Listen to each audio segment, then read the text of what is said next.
Hello everyone welcome to Teja academy. So guys, ఈరోజు మనము తెలంగాణ రాష్ట్రంలో విడుదలైనటువంటి మరి తెలంగాణ హైకోర్టు మరియు డిస్ట్రిక్ట్ కోర్ట్ ఉద్యోగాలకు సంబంధించి అన్ని కేటగిరీలు ఉన్నాయి కదండి. 18 రకాల ఉద్యోగాలు, అన్ని కేటగిరీకి ఉపయోగపడేటువంటి మోడల్ పేపర్ అయితే ఈ వీడియోలో మనం చూడబోతున్నాము. చాలా చాలా ఇంపార్టెంట్ అండి. ఇప్పటివరకు చేసిన మోడల్ పేపర్స్ అన్నీ కూడా ప్లేలిస్ట్లో ప్రొవైడ్ చేశాను. మన ఛానల్ ప్లేలిస్ట్లో ఉంటాయి, అందరూ కూడా చూడండి ఫ్రెండ్స్. అంతేకాకుండా మన ఛానల్లో ఉన్న సబ్స్క్రైబర్స్కి ముఖ్యంగా మరి సంక్రాంతి సందర్భంగా ప్రారంభించిన ఆఫర్ 399 రూపీస్కి మరి అన్ని ఉద్యోగాలు ఏవైతే 18 కేటగిరీలు ఉన్నాయో అన్ని కేటగిరీలకు సంబంధించినటువంటి ఉద్యోగాలను మరి వాటికి సంబంధించిన ఫుల్ కోర్స్ అండి. ఇందులో వీడియో క్లాసెస్ 1000కి పైగా ఉంటాయి, ప్లస్ టెస్ట్ సిరీస్ ఉంటుంది, 25 మెగా గ్రాండ్ టెస్ట్లు ఉంటాయండి. మోస్ట్ ఇంపార్టెంట్ ఇవన్నీ కూడా మీకు ఈ ప్యాక్లో వస్తాయండి. కాంబో ప్యాక్గా అయితే మీరు తీసుకొని మీకు యూజ్ అవుతుంది. సో ఇవన్నీ మాకు వద్దు, ఓన్లీ గ్రాండ్ టెస్ట్లు కావాలంటే 25 మెగా గ్రాండ్ టెస్ట్లు ప్లస్ 10 ప్రీవియస్ పేపర్స్ కూడా ఉంటాయండి. జస్ట్ 199కి అందిస్తున్నాం, 1 ఇయర్ వ్యాలిడిటీ. తప్పకుండా తీసుకోండి. మన యాప్ లింక్ వీడియో డిస్క్రిప్షన్లో ఉంటుంది. మన యాప్ పేరు ఆర్కే ట్యూటోరియల్. దాదాపుగా 60,000 మంది స్టూడెంట్స్ ఉపయోగిస్తున్నటువంటి యాప్ అండి. ఎంతో మందికి ఉపయోగపడుతున్నటువంటి యాప్. మీరు కూడా ఉపయోగించుకోండి, చాలా తక్కువ కాస్ట్ ఉంది. App link in video description. మీకు యాప్ దొరకకపోతే యాప్ లింక్ అని కామెంట్ పెట్టండి ఫ్రెండ్స్, మీకైతే యాప్ లింక్ పంపిస్తాను. బట్ ప్రతి ఒక్కరి దగ్గర ఈ యొక్క మన కోర్స్ ఉండేలా చూసుకోండి, మీకు యూజ్ అవుతుంది. ఓకేనా? All the best. లేట్ చేయకుండా కంటెంట్లోకి వెళ్దాము. Question number 1. దసరా పండుగలో ప్రదర్శించబడు హిమాచల్ ప్రదేశ్ యొక్క ప్రఖ్యాత జానపద నృత్యం పేరేంటి? దసరా పండుగ సందర్భంగా ప్రదర్శిస్తారట అండి హిమాచల్ ప్రదేశ్ యొక్క ప్రఖ్యాత నృత్యం. ప్రీవియస్ పేపర్ అండి, అందరూ కూడా గమనించాలి, ఇంపార్టెంట్ ఇది. ఆన్సర్ చర్బా. చర్బా అనేటువంటి నృత్యం అండి. Important question, Charba. Okay, next one. ఉత్తర మధ్యయుగ భారతదేశంలో నాటకాలను వ్రాయడానికి ఏ ప్రాకృత భాష విస్తృతంగా ఉపయోగించబడింది? ఉత్తర మధ్యయుగ భారతదేశంలో నాటకాలను వ్రాయడానికి ఏ ప్రాకృత భాష ఉపయోగించారండి? ఆన్సర్ శౌరసేని. శౌరసేని అనేటువంటి భాషను ఉపయోగించారండి. ఓకే, శౌరసేని. ఇంపార్టెంట్ క్వశ్చన్ అండి. Next one. క్రింది వానిలో గజల్లకు సంబంధించిన వారే ఎవరు? గజల్. ఆన్సర్ బేగం అఖ్తర్. ఎవరండి? Begum Akhtar. Option 3 is the right ఆన్సర్గా మనమైతే గుర్తుంచుకోవాలి.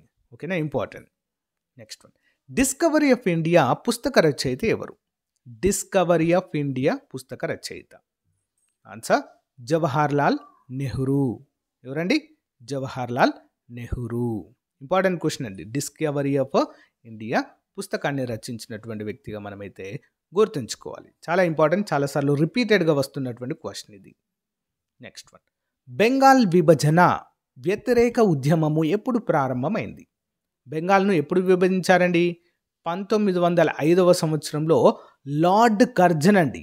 అప్పుడు బ్రిటిష్ ఇండియా గవర్నర్ జనరల్గా ఉన్నటువంటి లార్డ్ కర్జన్ బెంగాల్ విభజనను చేయడం అయితే జరిగింది. ఇప్పుడు ఉన్నటువంటి బంగ్లాదేశ్ అప్పుడు తూర్పు బంగ్లాదేశ్గా ఉండేదండి. పశ్చిమ బెంగాల్ తూర్పు బెంగాల్గా ఉండేది. సో అప్పుడైతే మరి పశ్చిమ బెంగాల్ని అయితే విభజించి రెండుగా విభజించడం అయితే జరిగిందండి. మరి అప్పుడు దానికి వ్యతిరేకంగా జరిగిన ఉద్యమం ఏంటి? వ్యతిరేక ఉద్యమం ఎప్పుడు ప్రారంభమైందండి? 7 ఆగస్టు 1905న స్టార్ట్ కావడం అయితే జరిగింది. ఎప్పుడండి? 7 ఆగస్టు 1905వ సంవత్సరంలో. ఓకేనా? మరి 1905 దీని తర్వాత ఏం జరిగిందండి? స్వదేశీ ఉద్యమం. దీనికి వ్యతిరేకంగా స్వదేశీ వస్తువులను అందరూ వాడాలి, విదేశీ వస్తువులను బహిష్కరించాలనేటువంటి ఒక చాలా వినూత్నమైనటువంటి పోరాటం అయితే, ఉద్యమం అయితే జరిగిందండి. ఓకేనా? మళ్ళీ దీన్ని ఎప్పుడు బెంగాల్ని కలిపారంటే 1911వ సంవత్సరంలో మళ్ళీ దీన్ని ఏకీకరణ చేయడము జరిగింది. ఓకేనా? అందరూ కూడా గమనించాలి. నెక్స్ట్ వన్ చూద్దాం. 1905లో బెంగాల్ యొక్క నాశనం చేయబడలేని ఐక్యతను సూచించడానికి ఫెడరేషన్ హాల్ను స్థాపించిన వారు ఎవరు? ఓకేనా? ఫెడరేషన్ హాల్ ఎవరు స్థాపించారు? సింపుల్. 1905లో బెంగాల్ విభజనని అడ్డుకోవడానికి ఆనంద మోహన్ దాస్ అండి. వారి పేరేంటి? ఆనంద Mohan Das. Important person. Okay, next one. GPS యొక్క పూర్తి రూపం ఏంటి? GPS answer global positioning system. Global positioning system. So guys మనకి ప్రజెంట్ మనం గూగులే యూజ్ చేస్తుంటాం కదండి, అందరికీ తెలుసు. గూగుల్ మ్యాపింగ్, జీపీఎస్ఏ యూజ్ చేస్తాం, మనకంటూ ప్రత్యేకంగా లేదు. కానీ ఎవరికి తెలియని విషయం ఏంటి అంటే మనకు కూడా జీపీఎస్ సిస్టమ్ ఉంది. ఓకేనా, మనకు కూడా ఉందండి. దాని పేరు మాత్రం మీరే కామెంట్ చేయాలి. సో మీకు తెలియకపోతే జీపీఎస్ అని కామెంట్ పెట్టండి, నేను ఆన్సర్ చేస్తా. బట్ ప్రజెంట్ మన యొక్క జీపీఎస్ సిస్టమ్ని మనము పౌర అవసరాలకు ఉపయోగించట్లేదు, కేవలం సైనిక అవసరాలకు మాత్రమే ఉపయోగిస్తున్నాము. మన భారతదేశం యొక్క జీపీఎస్ పేరేంటి ఫ్రెండ్స్? కామెంట్ చేయండి. చాలాసార్లు ఎగ్జామ్లో అడిగారు, రిపీటెడ్గా వస్తుంది. ఓకేనా, కామెంట్ చేయండి ఫ్రెండ్స్, ఇంపార్టెంట్ క్వశ్చన్ ఇది. దీని ఫుల్ ఫామ్ ఏంటి? Global positioning system. పాత ఒండ్రు నేలలలో ఏ ఖరీఫ్ పంట బాగా పండుతుంది? పాత ఒండ్రు నేలలలో ఏంటండి? మొక్కజొన్న పండుతుందండి. మొక్కజొన్న చాలా బాగా పండుతుంది. ఖరీఫ్ పంట ఇది మొక్కజొన్న అనేది. ఓకే, మనకి ఎన్ని కాలాలు ఉంటాయండి? 3 కాలాలు ఉంటాయి. ఒకటి రబీ, ఖరీఫ్ మరియు జయాద్ అనే 3వ కాలం కూడా ఉంటుంది. నెక్స్ట్ వన్, చెట్టు యొక్క కొమ్మలను పోలి ఉండే డ్రైనేజ్ నమూనాని ఏమంటారు? చెట్టు యొక్క కొమ్మలండి, ఈ విధంగా కాండం ఉంటే ఇలా కొమ్మలు ఉంటాయి కదండి, ఈ విధంగా చెట్టు యొక్క కొమ్మల మాదిరిగా పోలి ఉన్నటువంటి డ్రైనేజ్ వ్యవస్థను ఏమంటామంటే డెండ్రిటిక్ అంటారు. డెండ్రిటిక్ అనేటువంటి డ్రైనేజ్ సిస్టమ్గా మనమైతే చెప్పుకోవచ్చు. చాలా చాలా ఫేమస్ అండి ఇది. మురుగునీరుని విజయవంతంగా ఎలాంటి వరదలు లేకుండా బయటకు రాకుండా చేయడంలో ఇవి సహాయపడతాయి. ఓకే, నెక్స్ట్ వన్, గణాంక శాస్త్రవేత్త ప్రశాంత చంద్ర మహలనోబిస్ 1933లో ప్రారంభించిన పత్రిక ఏంటి? మహలనోబిస్ అండి, చాలా చాలా ఫేమస్ పర్సన్ అండి. మహలనోబిస్ మన యొక్క పంచవర్ష ప్రణాళికలు మొదటి పంచవర్ష ప్రణాళిక రూపకర్త అండి మహలనోబిస్. ఓకేనా, మరి ఈయన యొక్క పత్రిక ఏంటండి? సంఖ్య. ఓకే, సంఖ్య అనేటువంటి పత్రికనైతే వీరు ప్రారంభించడం జరిగింది. చాలా ఫేమస్ పర్సన్ అండి. ఓకే, నెక్స్ట్ వన్, వీటిలో ప్రథమ పంచవర్ష ప్రణాళికల లక్ష్యం కానిది ఏంటి? ప్రథమ పంచవర్ష ప్రణాళిక లక్ష్యం కానిది ఏంటండి? రక్షణ శాఖ అభివృద్ధి అండి? కాదండి. ఓకేనా, మరి లక్ష్యం ఏంటి? వృద్ధి సాధించడం, ఆధునీకరణ, స్వావలంబన సాధించడం అనేటువంటివి ప్రథమ పంచవర్ష ప్రణాళిక లక్ష్యము. సో ఇది మెయిన్గా దేనిపైన ఫోకస్ చేసిందండి? వ్యవసాయం. ఓకే, వ్యవసాయం పైన ఎక్కువ ఫోకస్ పెట్టింది మొదటి పంచవర్ష ప్రణాళిక. రెండవ పంచవర్ష ప్రణాళిక చూసినట్లయితే మొత్తం ఇండస్ట్రియలైజేషన్ ఓకే, లేదా పారిశ్రామీకరణ పైన ఫోకస్ చేయడము జరిగింది.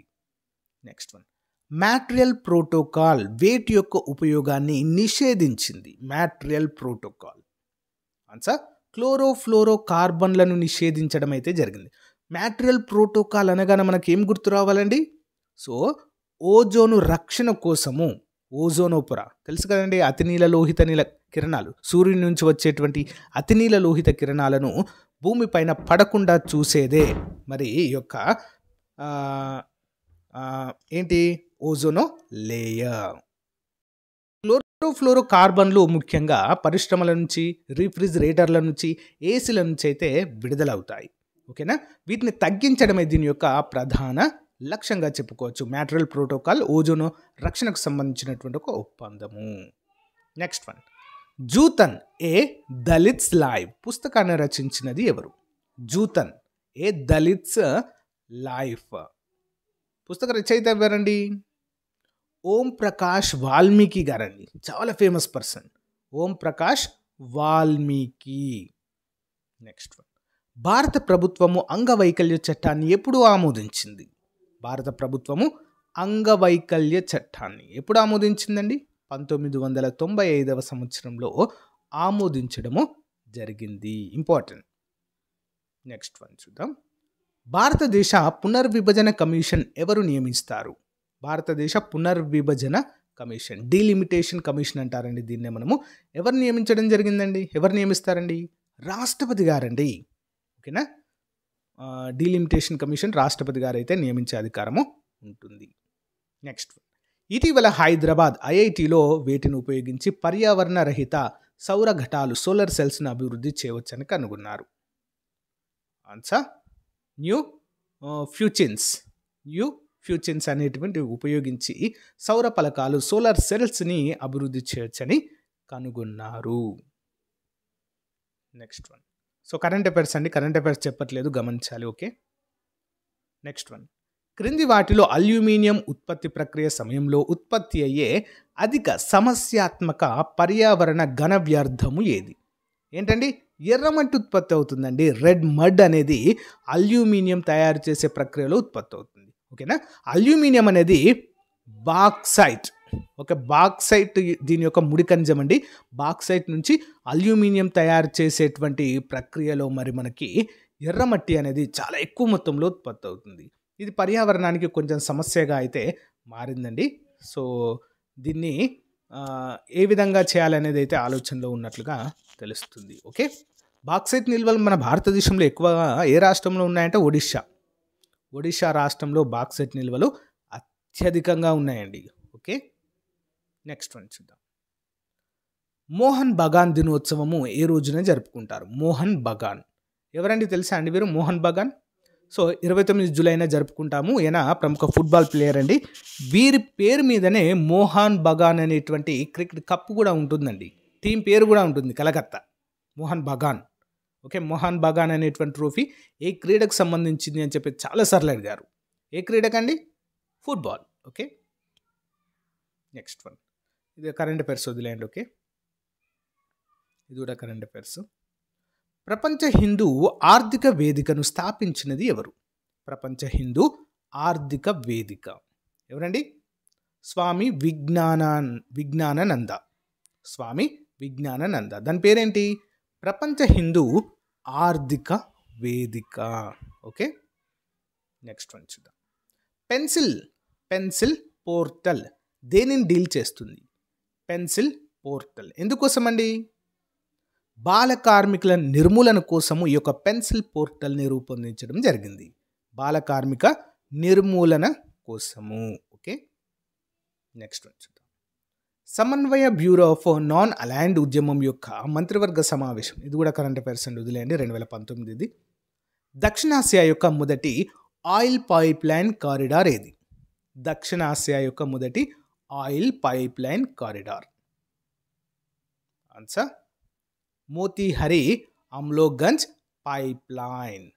ఓకేనా, ఇంపార్టెంట్ క్వశ్చన్ అండి. సో నెక్స్ట్ వచ్చేసి ఇంగ్లీష్ అయితే ఉన్నాయండి. ఇంగ్లీష్ అయితే దీనిలో చెప్పట్లేదు. నెక్స్ట్ అయితే మనము ఇంగ్లీష్ అయితే చూద్దాము, అందరూ కూడా గమనించాలి. ఓకేనా? సో గైస్, మరి ఇది రోజుకు సంబంధించినటువంటి చాలా చాలా ముఖ్యమైనటువంటి క్లాస్ అండి. మీకు నచ్చిందని అనుకుంటున్నాను. చివరి వరకు చూసిన వారికి చాలా చాలా థ్యాంక్స్ అండి.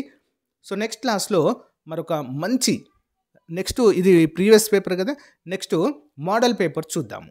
ఓకే, మోడల్ ఇది ఆఫీస్ సబార్డినేట్ అండి. ఈ పేపరు ఈరోజు మనం చెప్పుకుంది ఆఫీస్ సబార్డినేట్. కేవలం 50 మార్కులకు మాత్రమే వస్తుందండి ఇది. So general studies 25, general English 25, మొత్తం 50 మార్కులకు మాత్రమే వస్తుందండి. కాబట్టి అందుకే తక్కువ ఉన్నాయి ఇందులో. ఓకేనా, అందరూ కూడా గమనించాలి. నెక్స్ట్ జూనియర్ అసిస్టెంట్కి సంబంధించినటువంటి model paper, junior assistant, typist, process server, వీటన్నిటికీ ఒకటే ఉంటుంది. సో వాటికి సంబంధించి జూనియర్ అసిస్టెంట్కి సంబంధించి 60 మార్కులతో మోడల్ పేపర్ అయితే మనము చూడబోతున్నాము. ఓకేనా, రెగ్యులర్గా వస్తూ ఉంటాయండి క్లాసెస్, తప్పకుండా ఫాలో అవ్వండి. మన యొక్క టెలిగ్రామ్, వాట్సాప్ గ్రూప్ లింక్ కూడా వీడియో డిస్క్రిప్షన్లో ఇస్తాను. ప్రతి ఒక్కరు కూడా జాయిన్ అవ్వండి ఫ్రెండ్స్. ఎప్పటికప్పుడు కూడా లేటెస్ట్ సమాచారం మీకు తెలియజేయడం జరుగుతుంది. ఓకేనా, thank you guys, have a nice day, bye.